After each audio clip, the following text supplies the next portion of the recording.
Hello everyone, एक बहुत ही अच्छी वैकेंसी जो है आप लोगों के लिए आ रही है। अब इसमें जो है अगर आप फॉर्म फिल करना चाहते हैं तो आप लोग जरूर कीजिएगा, क्योंकि ये वैकेंसी अभी तो फिलहाल टेम्पररी है, लेकिन आगे चल के जो है परमानेंट भी हो जाती है। लेकिन ये कंफर्म नहीं है कि परमानेंट होगी, बट यस परमानेंट होने के इसके चांसेस भी रहते हैं। कहाँ से ये वैकेंसी, किस पोस्ट के लिए है, उस चलिए अच्छे से समझते हैं इसमें क्या क्या आपको क्वालिफिकेशन चाहिए होगा। तो ये वैकेंसी आपको जो है बिहार से दिखाई दे रही है, और ये बिहार से जो वैकेंसी है आपको मैं यहाँ पे दिखा देती हूँ, लाइब्रेरियन की है। ठीक है, आप लोगों के लाइब्रेरियन, क्लर्क, ये सारे पोस्ट के लिए है। इसमें जाहिर सी बात है कि आपको बीएड, डीएलएड ये सब नहीं चाहिए, लेकिन जो इस पोस्ट के लिए आप लोगों की वैकेंसी के जो रिक्वायरमेंट होता है वो चाहिए। जैसे लाइब्रेरियन का है तो भाई इसमें आप लोगों के पास जो है सर्टिफिकेट होना चाहिए। लैब असिस्टेंट का है तो उसमें होना चाहिए। और ये जो है operation manager clerk, office clerk का, तो इसमें आप लोग ग्रेजुएशन वाले जो भी बच्चे हैं इसमें फॉर्म भर सकते हैं। तो ये ऑल ओवर हर एक डिपार्टमेंट से जो है बच्चे अगर चाहे तो इसमें फॉर्म भर सकते हैं। अभी फिलहाल ये टेम्पररी 11 महीने के बेसिस पर होती है, लेकिन इसमें परमानेंट होने के चांसेस ज़्यादा रहते हैं। और 4th नंबर जो है गार्डनर का है। सैलरी आप यहाँ देख सकते हो, यहाँ पर जो है लाइब्रेरियन में 35,000 है, लैब असिस्टेंट में 30,000 है, ऑपरेशन मैनेजर ऑफिसर में 25,000 है, गार्डनर में 15,000 है। अब आपका क्वेश्चन आएगा कि ये सारी जो है ज्वाइनिंग होगी कहाँ, तो ये सारी की सारी ज्वाइनिंग आपको गवर्नमेंट डाइट कॉलेज में होगी। जो डाइट कॉलेज होता है ना भाई डीएलएड का, उसमें आप लोगों को जो है इसमें जो है नौकरी दी जाएगी। लाइब्रेरियन है तो आपको वहीं पर रहेगा, आपका लैब असिस्टेंट का है तो वो भी वहीं का है, और आपको ऑपरेशन मैनेजर ऑफिसर है तो वो भी वहीं का है। मतलब आपको जो है गवर्नमेंट इंस्टीट्यूट में ही नौकरी करनी है, बट जो स्टार्टिंग आप लोगों का होता है वो प्राइवेट टर्म से जो है स्टार्ट होता है। अब चलिए इसमें क्या क्या और चीज़ें आई हुई हैं उसको भी हम देख लेते हैं कि किस तरह से ये वैकेंसी आई हुई है। कैसे आप पता करोगे कि हाँ ये वैकेंसी है, मैं आपको ये दिखा दूँ। ये आप देख सकते हो, ये बिहार राज्य शिक्षा शोध एवं प्रशिक्षण परिषद महेंद्रू पटना से है। आपको ये इतना जो ये दिखाई दे रहा है ये कंपनी का नाम है, और इसी कंपनी के थ्रू आप लोगों का जो है सिलेक्शन होगा।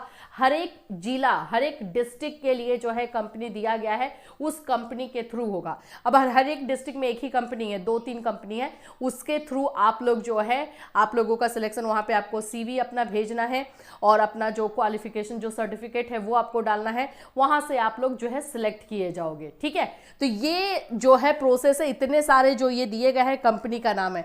अब आप लोग बोलोगे कि मैम कंपनी का नाम अगर है तो हम लोग कैसे जाएंगे। देखो आप लोग ऐसे जाओगे, यहाँ पे देखो ये जैसे कि है आप लोगों का, ये है आदमर सॉल्यूशन प्राइवेट लिमिटेड, ये कंपनी का नाम है। ठीक है, इस कंपनी को कहाँ कहाँ के डाइट के लिए रिस्पॉन्सिबिलिटी मिली है, तो ईस्ट चंपारण आप लोगों का, फिर दरियापुर और लखीसराय, ये 3 डिस्ट्रिक्ट के लिए जो है डिस्ट्रिक्ट आपका ईस्ट चंपारण और लखीसराय, ये 2 जगहों का जो है रिस्पॉन्सिबिलिटी इस वाली कंपनी को मिली है। तो आप यहाँ से कांटेक्ट कर सकते हैं, या फिर आप डायरेक्टली जो है इस डाइट कॉलेज में जा करके पता कर सकते हैं कि इस तरह की वैकेंसी आ रही है, लाइब्रेरियन या क्लर्क की, या जो भी पोस्ट पे आप जाना चाहते हो, तो वहां से भी इस कंपनी का डिटेल निकाल सकते हैं और इनको कांटेक्ट कर सकते हैं। आपको अपना रेज्यूमे और सीवी जो है इस कंपनी के पे ही भेजना है। अब इसका जो है डिटेल आप लोग ऑनलाइन जाकर के इसके वेबसाइट से निकाल सकते हो, कांटेक्ट नंबर निकाल सकते हो, उनसे कांटेक्ट कर सकते हो। ये पहला रास्ता। दूसरा रास्ता है कि आपके ही डिस्ट्रिक्ट में ये सारा है, तो डायरेक्ट ईस्ट चंपारण में जा करके वहाँ पर ऑफिस में आप पता कर सकते हो कि इस तरह की आने वाली है और इस कंपनी को मिला, तो इसका डिटेल हमें थोड़ा बता दीजिए, वहाँ से भी आपको ये मिल जाएगा। तो अभी जैसे जैसे जो जो डिस्ट्रिक्ट के बच्चे हैं आपको ऐसे कंपनी के साथ कांटेक्ट करना है। अब जैसे मैं एक और बता रही हूँ, ये आपने ईस्ट चंपारण और इतना का ले लिया, थोड़ा सा हम आ जाते हैं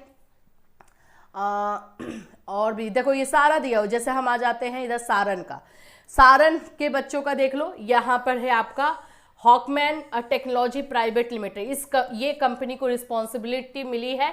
इतने 3 जो है आपको डाइट में भर्ती के लिए, 3 डाइट में भर्ती के लिए जो है इसको रिस्पॉन्सिबिलिटी मिली है सारण के लिए। एक्चुअली इसको सारण और वैशाली दोनों की रिस्पॉन्सिबिलिटी मिली है, सारण और वैशाली के लिए। तो इसका 5 है, CTE Saran, diet Sonpur, PTEC bangda और डाइट दिग्घी और पीटीईसी जो है सुरत्ता। ये जो 4-5 में इसकी रिस्पॉन्सिबिलिटी है। और जैसे लाइब्रेरियन हो गया या फिर आपका क्लर्क हो गया, आप इसमें जाना चाहते हो तो इनसे कांटेक्ट कीजिए, अपना रेज्यूमे भेजिए, अपना क्वालिफिकेशन जो भी आपका है वो सारा डालिए, 10th 12th और लाइब्रेरी का, अगर लाइब्रेरियन का भर रहे हो तो लाइब्रेरियन वाला जो सर्टिफिकेट होगा वो डालो और फिर इनको आप रिक्वेस्ट करो। हाँ, ये ज़रूर है कि ये लोग थोड़ा सा, आप जानते ही हो कि पैसा वाला मामला आ जाता है कि ये लोग बोलेंगे कि भाई ये डायरेक्ट भर्ती हम करवा रहे हैं तो पैसा दो। तो एक बात का ध्यान रखना, ये बोलेंगे कि ये परमानेंट है, लेकिन अभी ये परमानेंट नहीं है। ये भर्ती अभी परमानेंट नहीं है, अभी ये टेम्प्रेरी बेस पे रहती है। 11 मंथ्स की जो है टेम्प्रेरी बेस पे आपको रखा जाता है 11 महीने के लिए। लेकिन जैसे ही अगर आपका काम अच्छा रहा या कभी गवर्नमेंट का हो जाता है ना कि पुराने वाले ही को आगे बढ़ाओ, परमानेंट करो, तो परमानेंट भी होता है, बट चांसेस कम रहते हैं। मतलब चांसेस फिर भी इसमें रहते हैं, बट ये श्योरिटी नहीं है कि ये परमानेंट होगा। तो ये लोग अगर आपसे पैसा मांगते हैं, जैसे 1 लाख 2 लाख जो भी मांगते हैं, तो इस बारे में थोड़ा सा केयरफुल रहना और अच्छी तरीके से जांच पड़ताल करके करना। तो ये वैकेंसी आप लोगों को जो है यहाँ से दिख रही है। अब देखो, जेएमडी सर्विस प्राइवेट लिमिटेड को मिला है गया और शेखपुरा का, डाइट गया, पीटीसी। ये जो आपको यहाँ पर जितने भी दिखाई दे रहे हैं सब गवर्नमेंट है। मतलब आप नौकरी जो है सरकारी जगह पे ही कर रहे हो, लेकिन सरकार गवर्नमेंट डायरेक्टली आपको नहीं ले रही है, वो आउटसोर्सिंग कर रही है, प्राइवेट कंपनी के थ्रू आपको ले रही है। तो अब आप सोचोगे कि प्राइवेट कंपनी के थ्रू हमें ले रही है तो हमें परमानेंट कैसे करेगी?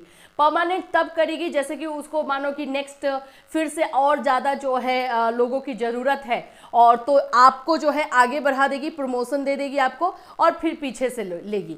कभी कभी ये भी होता है कि जो टेम्परेरी बेसिस पे रहते हैं, जैसे अभी आप लोग टेम्परेरी बेसिस पे ही ज्वाइन करोगे तो उनको हटा भी दिया जाता है, काम भी देखा जाता है। अब वहाँ पे जहाँ पे काम कर रहे हो वहाँ के लोगों के साथ भी आपका मेल मिलाप जो है वो भी चीज़ें जो है देखी जाती है। तो ये सारी चीज़ें जो हैं आप लोगों के लिए होती है, ठीक है। तो ये आप लोगों की वैकेंसीज है, फॉर्म भरना है आपको। तो फॉर्म भरना है या कहीं जाना है ऐसा कुछ भी नहीं है, सिर्फ अपना CV भेजना है और उस कंपनी के साइट पर ही भेजना है। कंपनी से कांटेक्ट कर सकते हो, अगर आपको एड्रेस मिल जाता है तो वहाँ जाके दे सकते हो, जैसे भी आप चाहो उस तरह से कर सकते हो, लेकिन ज्वाइनिंग आपको इस कंपनी के थ्रू ही होगी।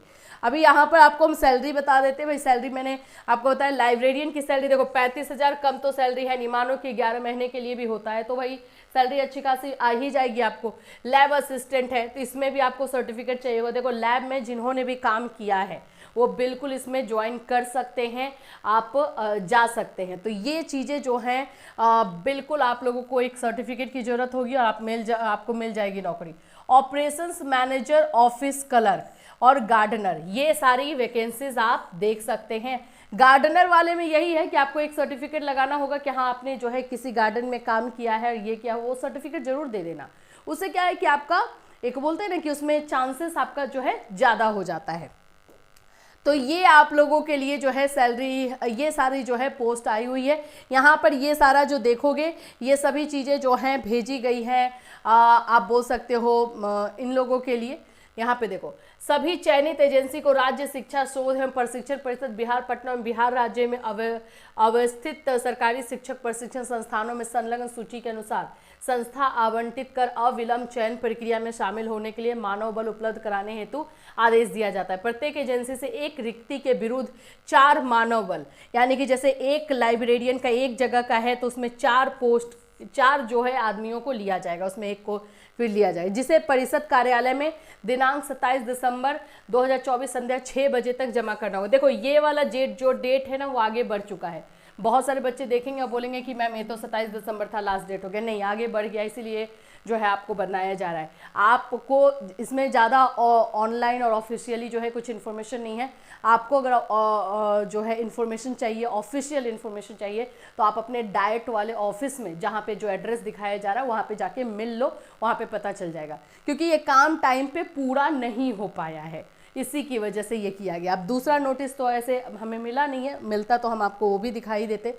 तो ये चीज़ें हैं। परिषद को प्राप्त सूची में मानव बलों की स्क्रीनिंग प्रक्रिया से संबंधित सूचना ईमेल के माध्यम से, ये जितने भी हमने आपको नाम दिखाए हैं वो लोग आप लोगों का जिनका भी सिलेक्शन होगा, नाम के मेल के माध्यम से जो है इन्फॉर्म करेंगे कि हाँ ये जो है हमारी तरफ से जा रहे हैं। ठीक है, अब ये सारा आपको इन्फॉर्मेशन मैंने आपको ऑलरेडी दे दिया है। तो अगर आपको लगता है, जैसे मुजफ्फरपुर का देखो, ANP info solution private limited से आपको कांटेक्ट करना है और इतने जगह पे 5 जगहों पे, तो 5 जगहों में एक पोस्ट के लिए 4 लोगों को लिया जा रहा है, तो सोचो कि बाकी सारे पोस्ट के लिए भी कितना होगा।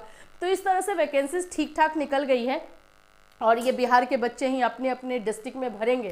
तो आप लोगों के लिए अच्छी अपॉर्चुनिटी है। जो लोग भी इस फॉर्म को भरना चाहते हैं ज़रूर से ज़रूर इस फॉर्म को भरें और इसमें आप लोगों को होने के चांसेस थोड़ा सा ज़्यादा रहेगा। तो इससे रिलेटेड कोई और अपडेट आएगी या इसी तरह की और भी वैकेंसीज आप चाहते हो तो इस वीडियो को ज़्यादा से ज़्यादा लाइक कीजिएगा, शेयर कीजिएगा, ताकि हम इस तरह के और भी वीडियोज़ और भी वैकेंसीज आपके लिए ला करके देते रहें। फिर मिलूंगी, टिल दैट टेक केयर।